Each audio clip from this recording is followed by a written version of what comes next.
Go beyond market headlines to understand the reasons for the day's movers and shakers. And get your portfolio ready for tomorrow. Beaming live from the CNBC-TV18 Motilal Oswal studio.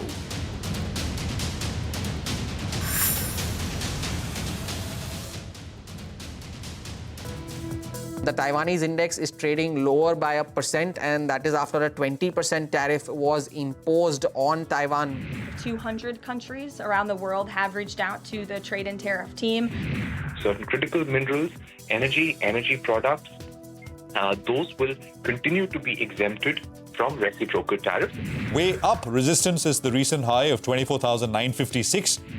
24,750 on the Nifty, 55,900 on the Nifty Bank. With the Trump administration, everything is work in progress. Everything can change. Nothing from the promoter side, nothing from any other shareholder side. In fact, he has some family commitments at Bangalore. For now, Nifty flat with some negative bias, and it has continued to be quite volatile since morning as well. And there is a further development. We will be in a position to assess it for our specialty portfolio. Effective tax rate will normalize to 25% from 16% earlier. What markets are attempting to do is to manage or attempt a very slight recovery.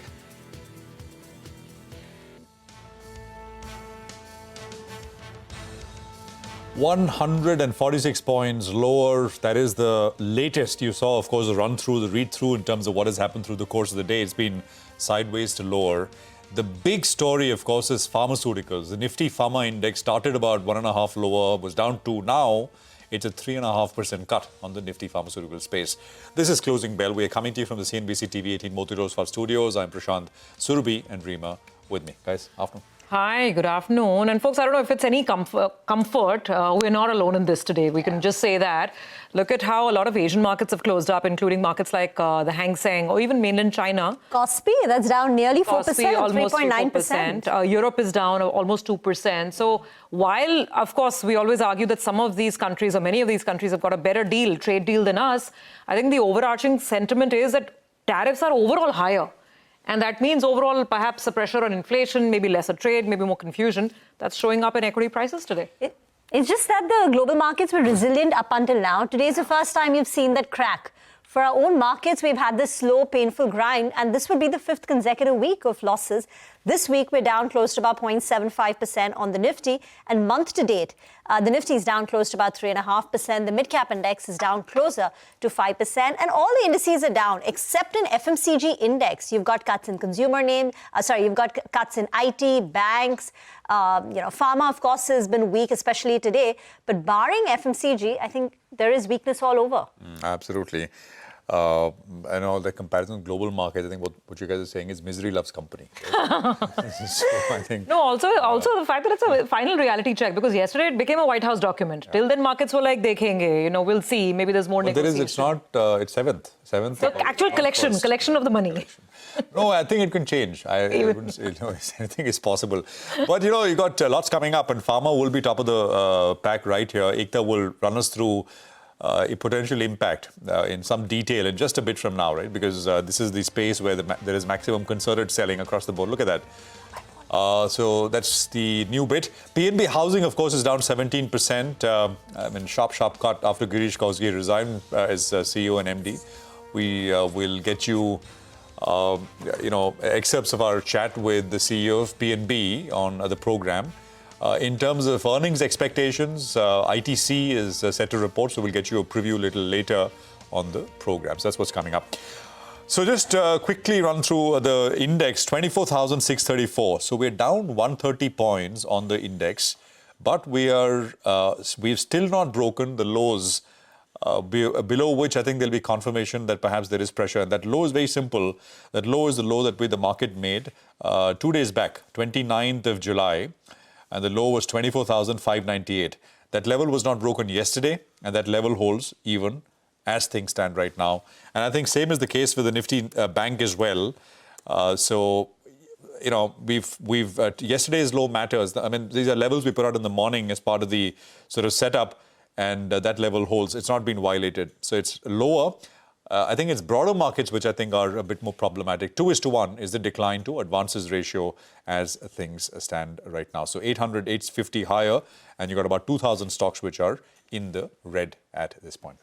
So how should you position yourself in the last hour of trade? Mitesh is now joining in with a few closing strategies. Mitesh, afternoon, it's been a tough market the last couple of days. It's just been a grind down. Your thoughts, any trades in the last 1 hour, and how are we positioned for next week? Good afternoon. So, I've been advocating that we might be range and chop around and not give a direction move. I think that's happening. But what has happened today is that the bank nifty is slightly, turning on the weaker side. And if that kind of movement follows, then you might see that the bank nifty will decline, which in turn, obviously, as we understand, will put pressure on the nifty as well. So the level which I'm watching on the bank nifty very closely is roughly about 55,600 to about 55,550 zones. And we are only about 150, 170 points away from that. So in case we start breaking below that, then I think I will look for and prepare for a slightly deeper correction. 55,547 also happens to be the low for this week. So I think that could be an alert. Below that, I think, good chance that we are looking at about 800, 900 points kind of a decline. And we could see the markets turn weak. But as of now, just watching that level. On the stock side, I have Asian Paints. Had a good move in the morning and then slightly tapered off right now. But from the structure-wise, it's a positive structure. So I would recommend buying here with a stop below levels 2405. And then, I will look at targets of around 2480. And ONGC is something which to me appears slightly weak. It's just trading about its pivot of 236. So sell below 236, 235 zones. Then keep a stop at 240 and look for 225 kind of a target. Okay. Got that. Mitesh, just stay on. We want to talk to you about a couple of pharma stocks as well. But before that, let's get to Ekta. A lot of pharma stocks have seen plenty of profit taking today, and the cuts are ranging between 3% to as much as 5% on big names like Sun Pharma. Obviously, the overarching concern is what happens to Indian pharma exports. Remember, overnight developments, we've seen that 17 pharma companies, these are innovator companies, they have been sent missives by the US administration to make drugs more affordable. What does that mean for Indian companies, including the likes of Sun Pharma? Let's go to Ekta to find out. Ekta. US President Donald Trump has sent letters to 17 major global pharmaceutical companies, including the likes of Eli Lilly, Pfizer, AstraZeneca, Novo Nordisk, strongly urging them to reduce the US branded drug prices and align it with those charged in other regulated markets such as, for example, Europe.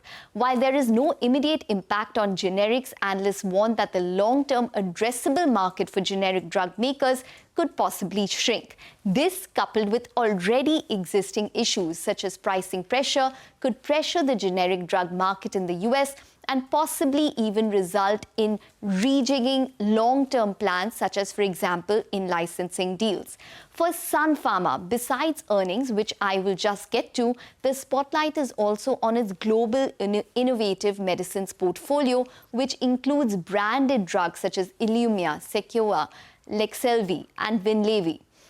This segment, which accounts for nearly 20% of its total revenue and grew nearly 17% year-on-year in the fourth quarter to $311 million, while the company has not heard from the US administration, analysts point out that any move to cut US branded drug prices could possibly result in the company reducing their specialty drug prices as well. And when it comes to earnings, the company has also flagged that its effective tax rate will normalize to 25% from 16% earlier. This has resulted in a few EPS downgrades, with some analysts cutting their FY 26-28 core EPS estimates by anywhere between 8 to even 13%, but most of them have maintained their rating on the stock.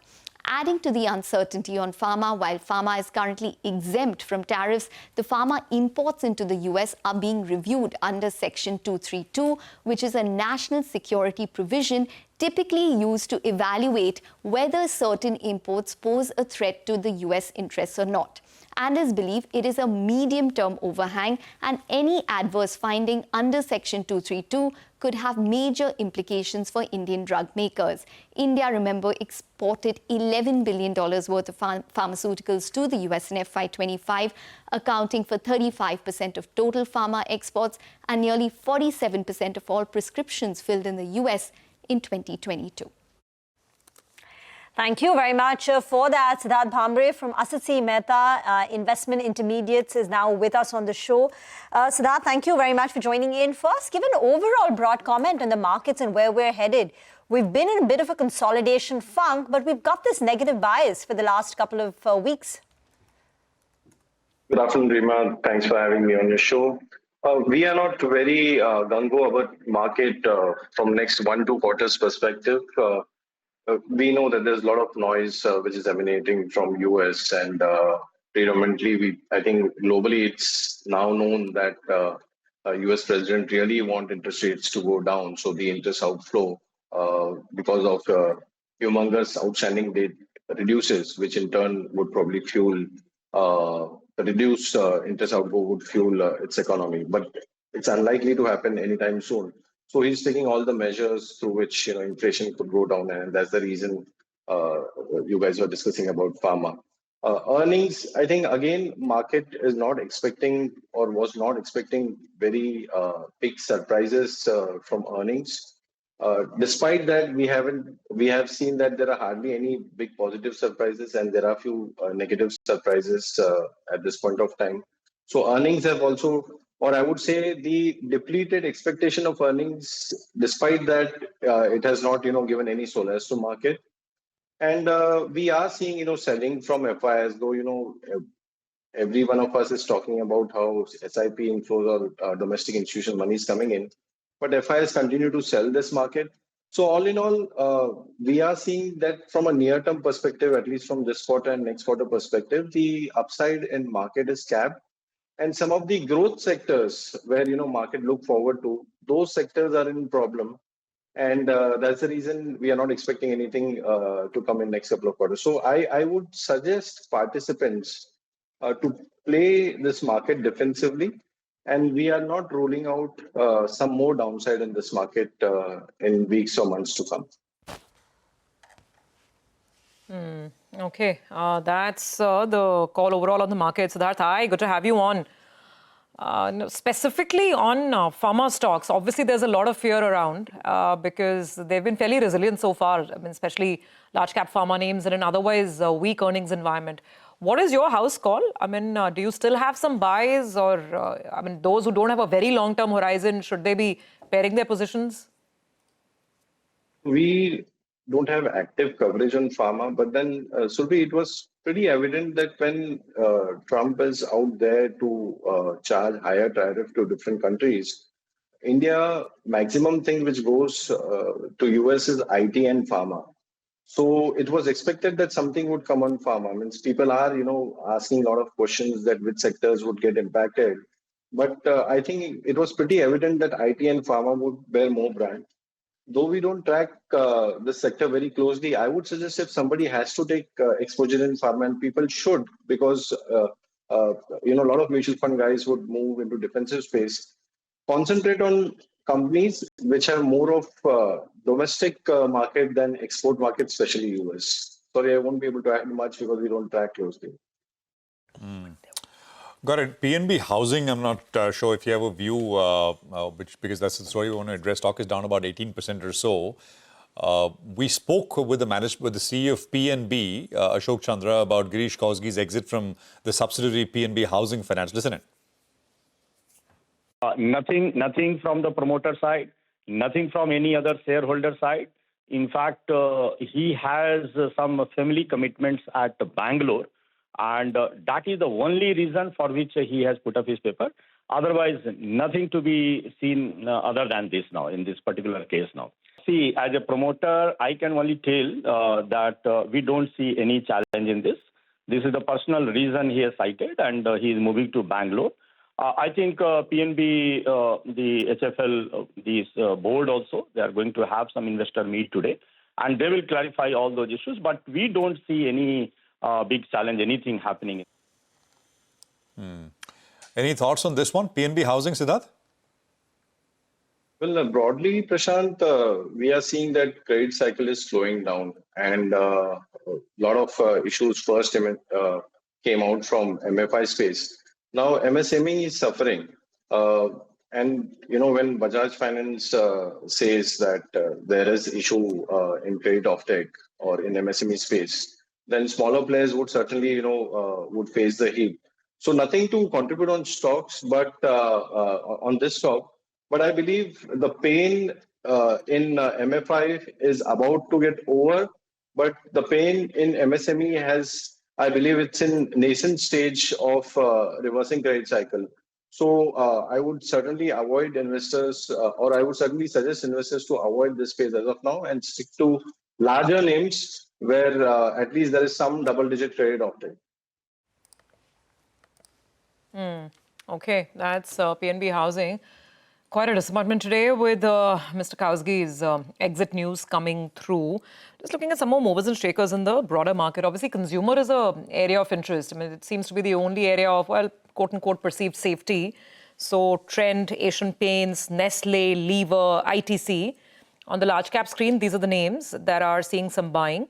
I'm just trying to see what else is on the gaining tally beyond FMCG, if there are any clear trends. Well, not really. Some of the renewable energy plays like Suzlon and Wari are having a very good session today, by the way.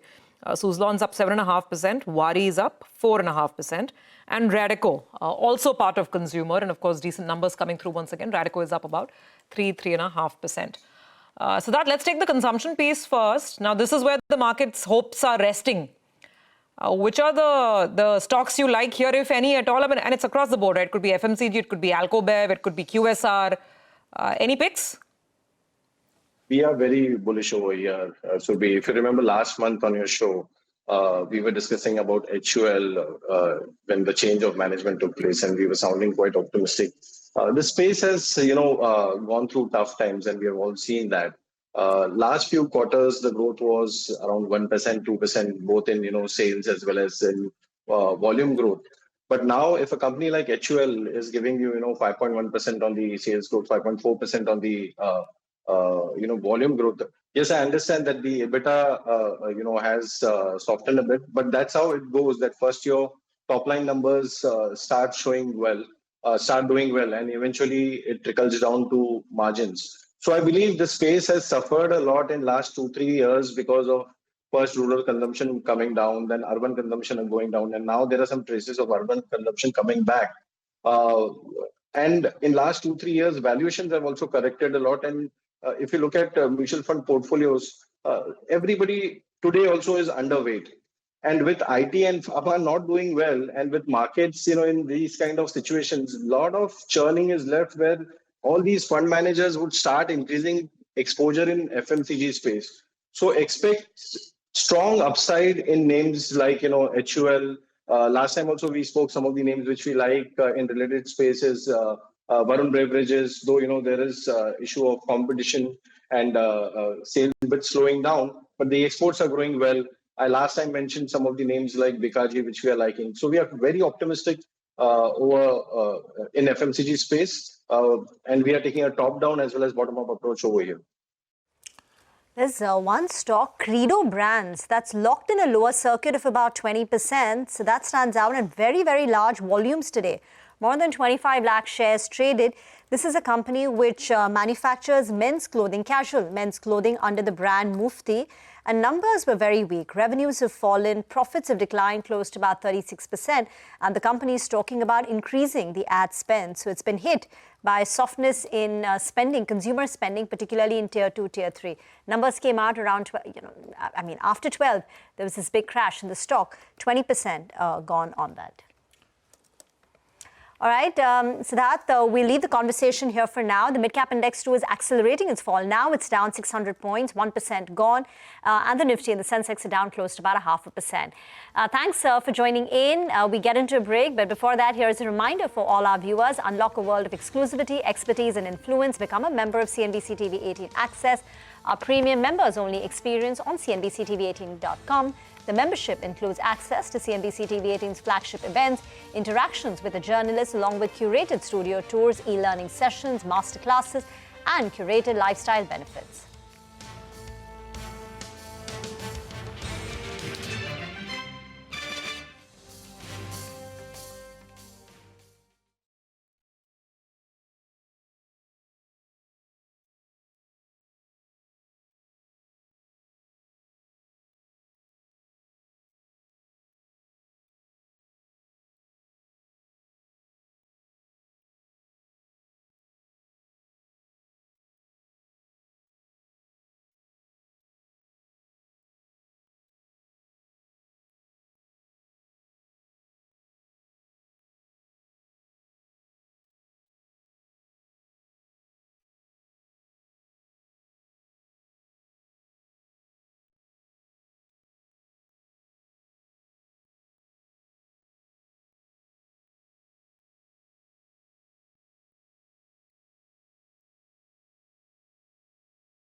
Half a percent down on the Nifty, and it's not too bad compared to a lot of the other global screens. We keep repeating that. Perhaps the Indian market's been sensing this, drifting lower because of its own reasons.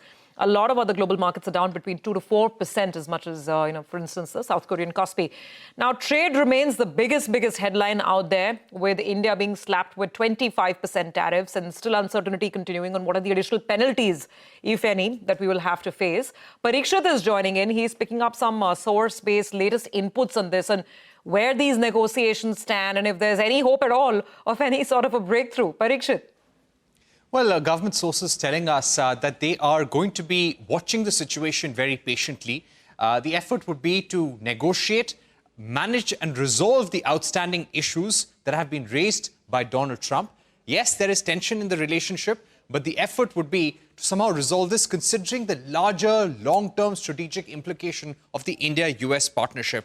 Government sources also telling us that national interest will be supreme in all trade negotiations, including those with the United States. Under no circumstances can we compromise on agriculture and dairy. These are red lines in negotiations, and we cannot compromise on interests of farmers, which are a large section of the Indian population, especially those farmers which depend on subsistence farming. Also, because bloodstock in the US is fed with a protein supplement called blood meal, therefore, India will also have to keep religious sentiments in mind and also interests of dairy farmers. So these are very politically sensitive issues for the country. There are interests of a large section of the population involved, and we are going to try and convey this to the US. Now, when it comes to the energy partnership, India is saying that we have a strong energy partnership with the United States, and we will continue to buy more oil and gas from the US in the coming years. And this is a relationship that will only grow under the US Compact initiative.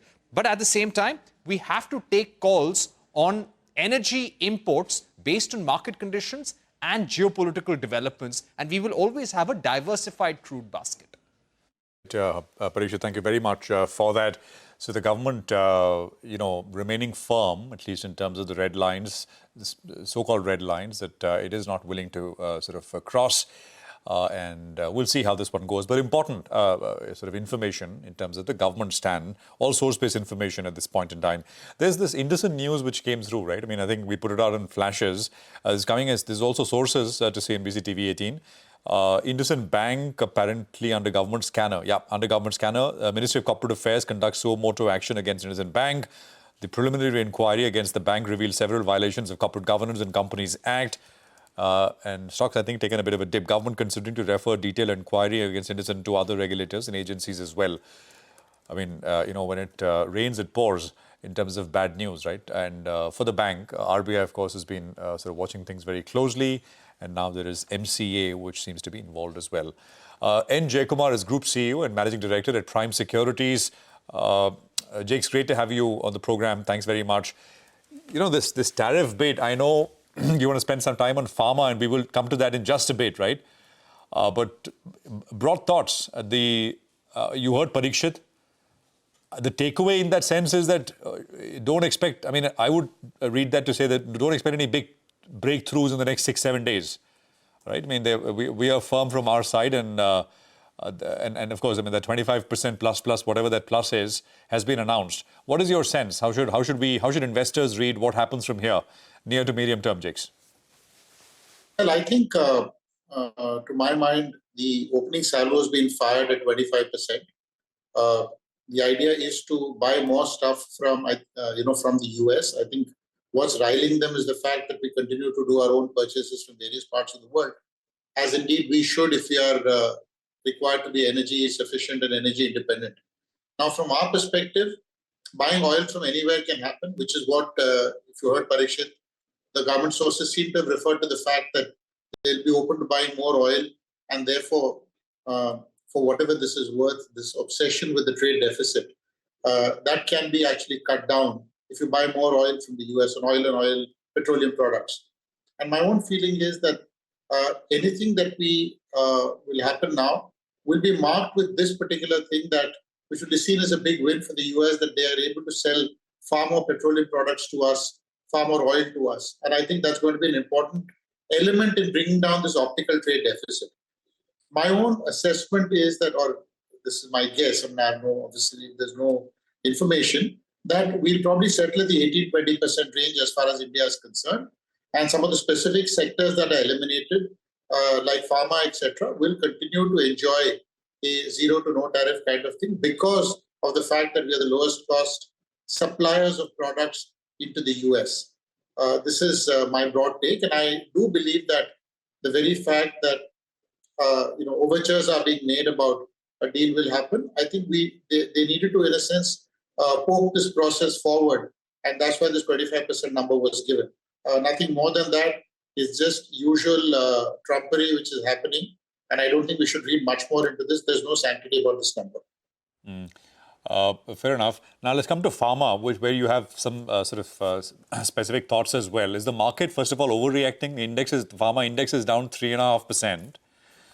The fear is there is the sectoral tariff, plus there is the indirect impact if these, the innovator companies like Pfizer, Novartis, Eli, etc., are asked to cut prices, and then the fear is they will pressure Indian companies who may be supplying to them. So there is two-way impact in that sense, which is being presumed, I guess. But what's your sense, Jakes? I think it's complete overreaction. Markets have generally been skittish. Any news on any sector, they tend to react with both their hands and both their feet, as it were. I personally believe it's a huge overreaction. If anything, generics are a boon into the US, a boon for the US. And just to sort of explain this, Trump's issues are with the cost of patented products. His issues are with big pharma.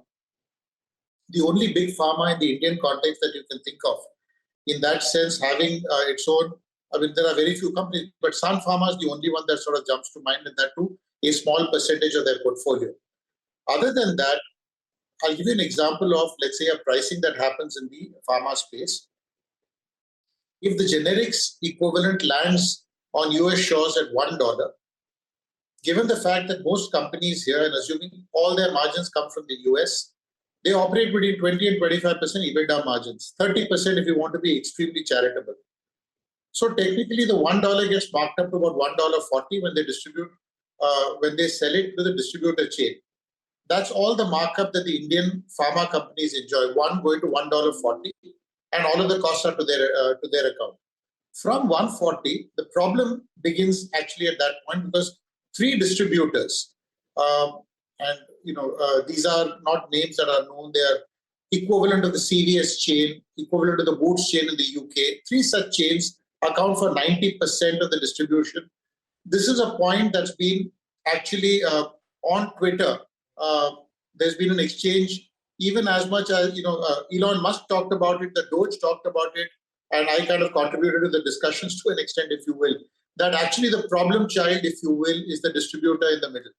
Because the distributor marks up this $1.40 to as much as $4, maybe even $4.50, justifying this on the grounds that the patented equivalent is at $10 or $12. So the markups for somebody who produces a drug is $1 go to $1.40.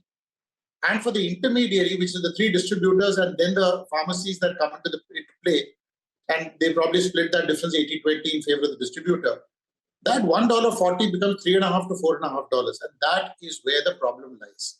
This is a cartel, for want of a better word, because 90% distribution goes through them. And there's enough evidence if you go back in time and do your research on the Doge savings to American consumers is concerned. That particular aspect did have a fair amount of exchange between various people.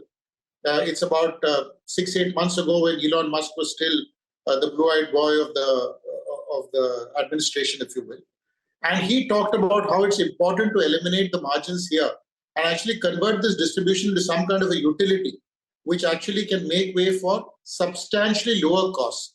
And let me tell you that the lower cost is only happening because generics are coming in at that price. So you can't go after generics and tell them to hike up prices through tariffs when actually you should, at one level, be eliminating the distributor margins. As far as the big pharma is concerned, some may have a target that they must recover their investment in R&D in 2 years. Somebody may say 3 years. And therefore, the pricing is as egregious as it is. But other than that, there is nothing to say that pharma, especially the generic space, is going to have problems of absorbing a 25% tariff hike. I don't believe that at all. In any case, most other suppliers in the world, Chinese being our biggest, are at a higher level of tariffs. So at best, you can look at the differential. And I don't believe that pharma is going to be put in the same basket in any case. That's very well explained, Jakes. The only thing is that obviously the US government has said everybody know. So your point is, even if tariffs were to go up, it won't make that much of a difference. We'll be able to, the companies will be able to absorb it. And if they go up, it'll be wrongly so. But given that all this, they also know all this information, right? The people who will decide, hopefully, who knows. But as I think I remember speaking with the Lupin's management, and they said that the cost of making in the US is about 8 times the cost of making in India. That's a separate issue, by the way, which is why I believe manufacturing going to the US... That's not going to happen. That's not going to happen at scale in any case. Will not happen. But what you are saying is that even at that one becoming $1.30, $1.30 or $1.40, that is, they could be, that margin can compress, or you're saying it won't happen? I don't think there's any reason to. If that $1.40 became $1.60, all that the distributor is doing is earning not $2 for this, but maybe $1.80. I'm saying there may be some degree of this thing there, but most of the margin will get passed on. There's no question about that. Because the problem child in this is not, I repeat, not the generics guys. They are the folks who, in fact, who haven't as yet gone ahead and, drastically raised prices in order to make up the difference between the patented and the generic. That's not happening in any case. And usually the rule of thumb is if it lands at $1, the generics price, the patented equivalent is usually, 7 to 8 times that. So at 140 into 7 times, about $10. The problem is that the margins of intermediaries are just too high in the US. Now, they may justify it on various counts and, in terms of, the cartelization that happens, but that's the reality. Yeah. So what should investors do? You said it's a huge overreaction. Buy some of these names? I think so. Which ones, Jakes, in particular, you think I don't want to get bets? to the name, but generics heavy.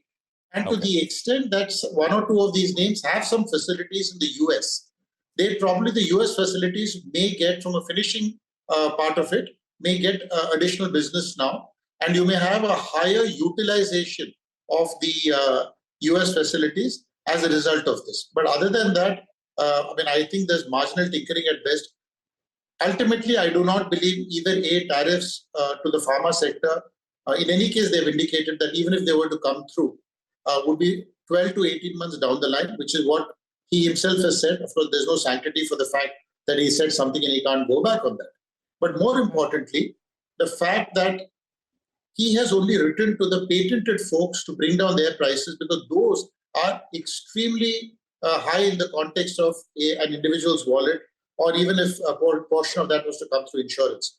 But I repeat, none of this conversation so far has meant anything to do with generics. So the reaction from that perspective, based on what has been spoken about, I think it's a huge overreaction. Okay. All right. Take that point on board. Thank you for joining in, Jake's. Good conversation. Good listening into you today. Thanks for being with us. Have a good weekend. Before we move on to all the buzzers that Hormaz has pointed out for us, just take a look at US futures as well. You just saw that flash there. US futures right now are down between 1% to as much as 1.5%. European markets anyway are down between 1.5% to 2%. And this is the real point, that now these tariffs are a reality. So all this while, was the market simply ignoring it and moving on? Will there be a market reality being priced in now onwards? Let's see. You heard Jahangir Aziz in the morning say that inflation in the US is expected to cross 6% in the second half, somewhere around September, October. So will markets start looking at it with a little more clarity? We'll have to wait and watch. And also Amazon in pre-market is down nearly 8%. So the street was a little disappointed with the guidance. So Apple is holding up okay in pre-market, but Amazon 7.8% lower now. But let's, as promised, get to the buzzers then. Hormuz is now joining in, putting the spotlight on the top movers. There are some interesting names and some obvious ones as well for today, but we start off with Credo Brands. It's a recent listing, and after this 20% fall that we have seen in today's session, the stock has more than halved from its IPO price, which was 280 rupees. Now, this lower circuit comes on the back of 27 lakh shares that have already been traded compared to a 20-day average of just 1 lakh shares. Now, PNB Housing is the big casualty of the day, one among the many casualties of the day today. 18% lower now after the MD and CEO's resignation. The biggest single day fall since the stock has seen since March of 2021. Almost 3 crore shares traded today compared to a 20-day average of 8 lakh shares. So another big volume mover on the downside. Another stock that has snapped a 5-day gaining streak today is Dhanuka Agritech, and that is also on the back of its results. This fall is the biggest single day drop it has seen since March of 2020, and it has already seen 5 lakh shares traded in this 12% drop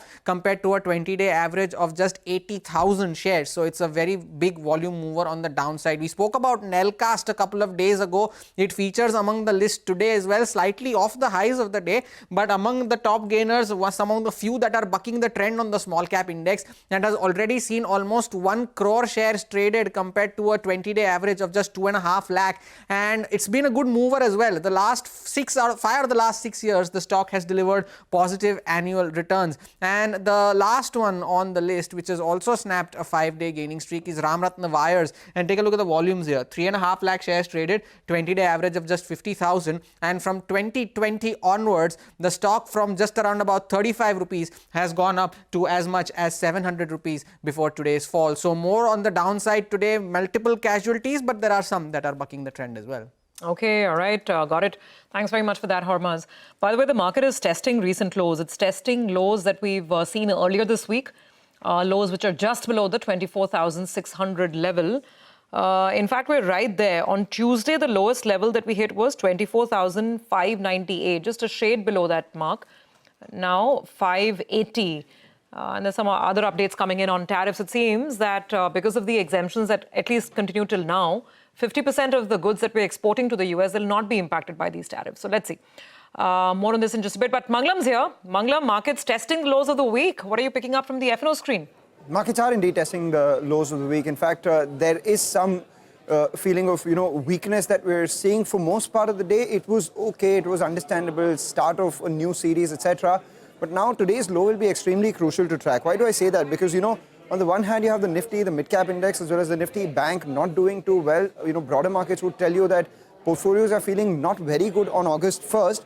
But the domestic focus has been a lot more than the international uncertainty. So if you look at, the top sectoral movers, you have the FMCG index, which is gaining, and that's on account of the outlook becoming a lot more, better in the domestic sector, whereas there is increased uncertainty around the global facing sector. So you have the IT index lower by almost 2%, you have the pharmaceutical index lower by 3%, and the fact that FMCG has been such an underperformer is what the street is now shifting its focus towards. The Nifty days low. Remember, today, just before this decline happened, the low was 24,611. It was holding on to the lows that we've seen all of this week. So those levels come up for you. But now the Nifty is broken below that. So 24,550 is something that the street is eyeing as the next leg of support. But on the way up, there is a fair amount of congestion. That's what call writers are hoping for as well. Because if you look at the 24,700 call and the 24,800 call, both of them on day one of the series have added a huge amount of open interest. When we started the series, the put call ratio was 1.01, and on day one itself, it's come down to 0.85, telling you that there is a lot of call writing which is taking place right now. So 24,700 and 24,800 calls tell you that between 24,800 and 24,850, there could be a fair amount of supply. So the ceiling's coming lower. And at the same time, if you look at the 24,700 put, those put writers are fairly active. The premium is closer to 170, 200 rupees. And that's telling you that maybe 24,500 to 24,550 is a level that the street is looking at as the next leg of support. But amidst all of this, there are a couple of stocks which are fairly well bid in today's trading session as well. So Keynes Tech, for instance, has some long positions being added. It's outperforming an otherwise wobbly market. And PNB Housing, that's the biggest casualty of today. There's been a near 90% surge in open interest on day one of the series itself. And the total open interest as compared to the market-wide position limits is now over 105%, telling you that the stock definitely is going into FNO ban on day one of the series.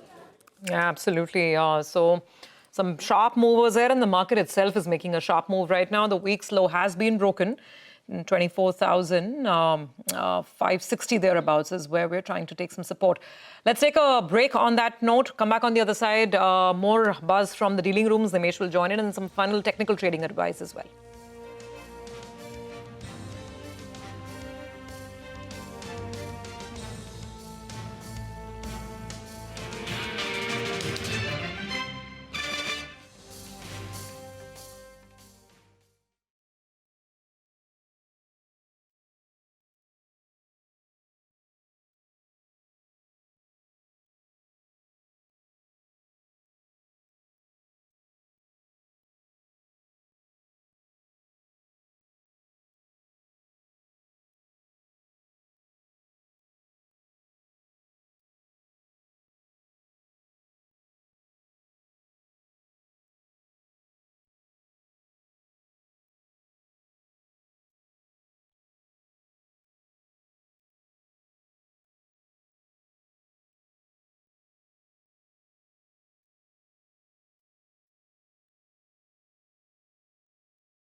Okay, welcome back. Let's straight away get to Nimesh because the real reaction in the market is playing out today. Nimesh, remember we were discussing this in Editor's Playbook as well. The market was fairly even Steven yesterday, but I think today it's double whammy. A, the expiry effect is over, and global markets are now beginning to price in the reality of tariffs. What are you picking up? What thoughts? Well, Surabhi, today is clearly a reality check for the markets, right? I mean, yesterday the pullback was more of technical in nature because of the expiry, because of long chart ratios and everything. Even in this series, we are starting the series on an extremely short position from the FI. So somewhere down the line, you will see a bit of short covering as well. But today is a bit of a reality check across all markets and for India as well. But from a flow perspective, it's not like there is very large selling.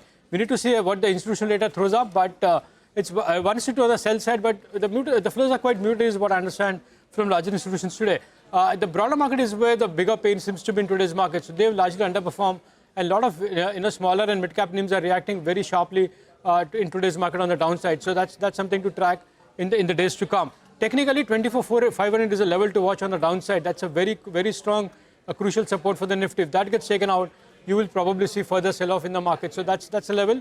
But today's fall seems to be more of the reality check. But again, flows are not very large, is what I understand from larger FIs. Okay, so we'll wait by, because at least in the cash market, there have been big selling and then big buying on the DIF side. We will see what today's numbers throw up. What about individual stocks, Nimesh? What's the buzz? So the first on my list is Aurobindo Pharma. The entire Pharma pack is under pressure. The Pharma index is down more than 2%, and so is Aurobindo Pharma as well. But interestingly, for the last couple of days, the delivery marking is on the higher side, and I understand one large domestic mutual fund has been a buyer at lower levels in Aurobindo Pharma. In fact, the company announced an acquisition as well. So maybe a bit of interest there from larger institutions, and especially one particular mutual fund is an active buyer there. Couple of stocks on the PSU side which is seeing selling pressure today. ONGC and Union Bank both stands out in terms of aggressive selling.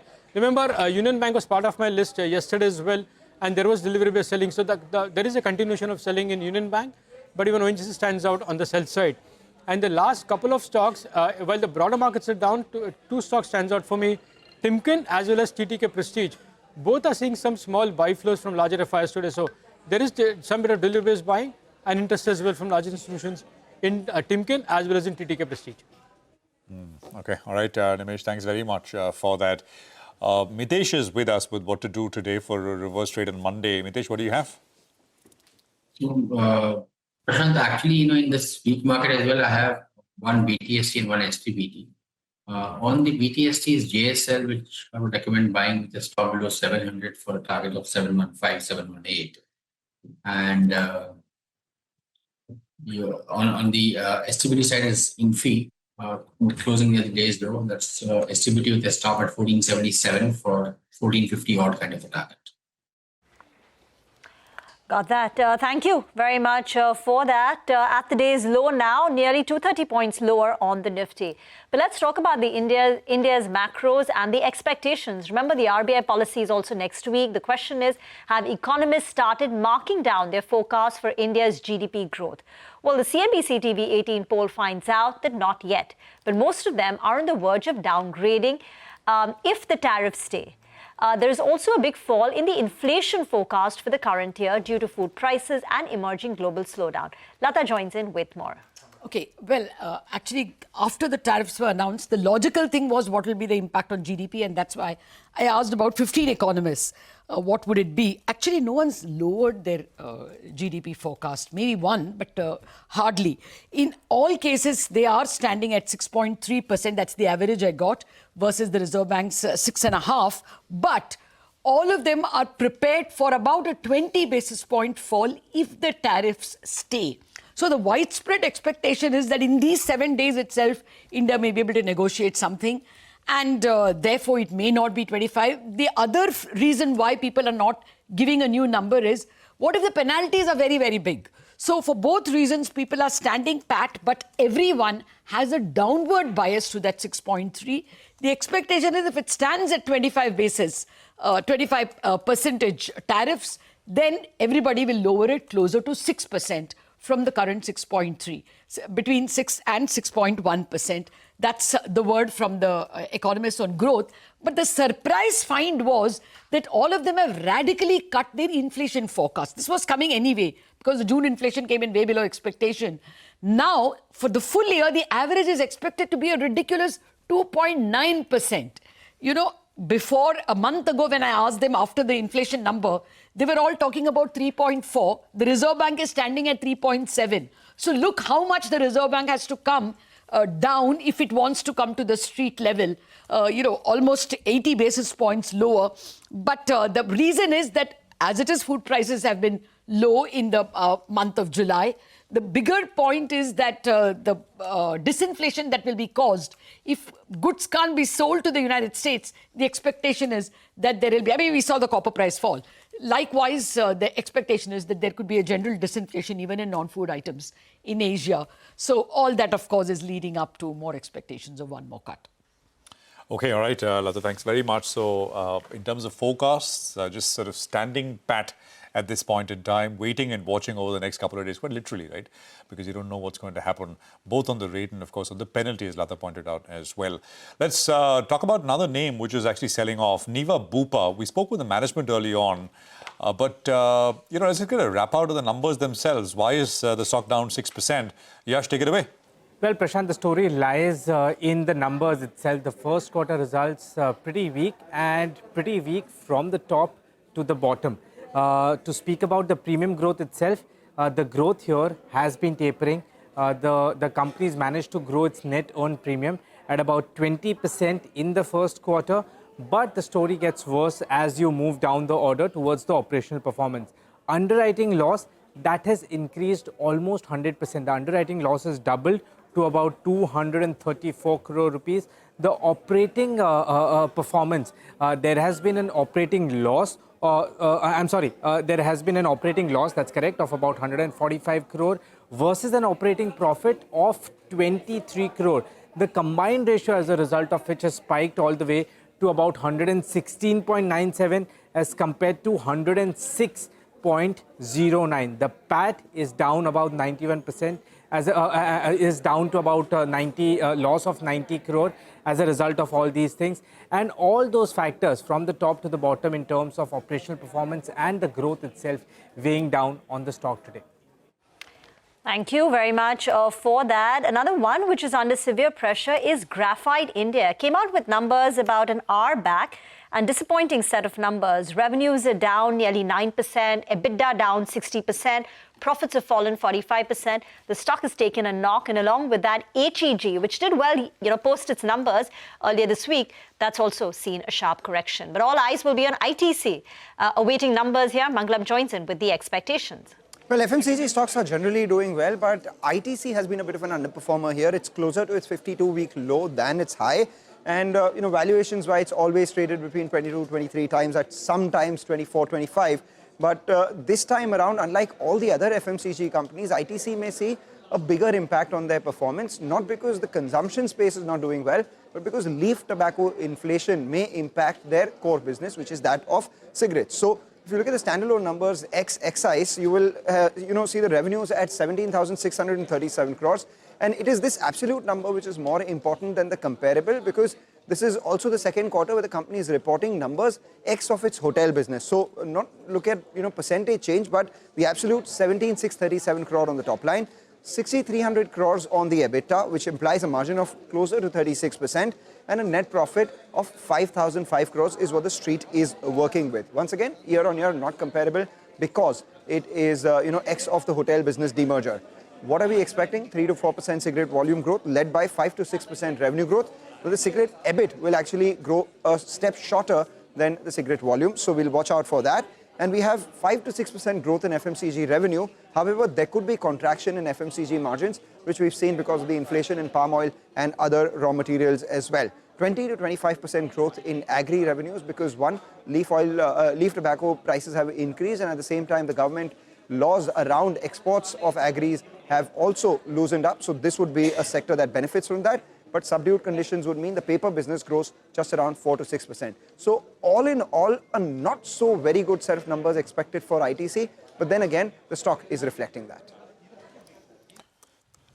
Thank you very much for that. Get into a break, counting down to the close today. Remember to tune in to the all-new CNBC TV18 Prime, bringing you insights from policymakers, leaders, economists shaping both the world and India's future. CNBC TV18 decodes global shifts, their impact on Indian businesses, giving you unparalleled insights. Tune in to CNBC TV18 Prime at 12 noon for the Global Reset, 1 p.m. for the Big C, and Global Lens at 8:30 p.m.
Welcome back. It's turned out to be a weak afternoon of trade. There's no other way of looking at it in almost all sectors. Actually, not just a weak afternoon. The week also, barring the FMCG index, which has managed a 3% climb, all other sectoral indices are negative, and today's tally is on your screens. Mayuresh Joshi is with us, Market Smith India. Mayuresh, so tell us, I mean, it's tough and there seems to be no immediate clarity. But on pharma specifically, I mean, people would be really worried. What is the call you're taking on stocks like Sun Pharma? I mean, what was your rating? Would you be changing that rating if tariffs become a reality on pharma? Absolutely. I think the rating was always neutral. And I think with the impositions that are now expected to come through and the kind of numbers that have also come in, I think the OTR guidance that they've probably given of 25%, obviously a lot more is expected in terms of the aligned benefits that it gets from the Ranbaxy element. And therefore, I think within pharma, I think we've been very, very selective. I think hospitals as a space is something that we continue liking within healthcare as a domain. And therefore, our own sense is that hospital stocks, which are probably expanding their operations in a very inorganic manner, and also in an asset-light manner, along with expectations that all the new hospitals that are coming through will probably lead to better operational matrices and dynamics, tend us to believe that within healthcare as a space, hospitals might relatively do better. So I think hospitals like Fortis, KIMS is something that we continue holding in our. Any thoughts on IIFL Finance? Mariusz, today, this whole rise in credit costs that they're talking about, clearly the market is in no mood to digest any of such commentary. Stocks down 10%. Absolutely. I think in a weak market, if you're giving such a commentary, I think that's not going to aid and assist the fortunes for the stock. And that's what the reaction of the street has probably given. Obviously, the rise in credit costs will mean that there will be implications as far as core parameters are concerned. And specifically on an NBFC, I think maintaining those credit costs within a range is extremely critical because you're absolutely dependent in terms of your borrowing mix for sources outside your domain. And therefore, I think the kind of borrowing mix that you probably got, the operational dynamics that you probably carry through are extremely important. And therefore, I think credit cost, asset quality, the risk-weighted ratio compared to the total assets becomes extremely critical from a performance perspective. And I think with the credit cost increase, I think there might be some element of increased and implied pressure on earnings. Negative news pouring from all corners today. Look at UPL's update. Their impairment costs have gone up, and what was supposed to be receivables from client, now it's been turned into an impairment, and that explains the loss that they have been hurting with.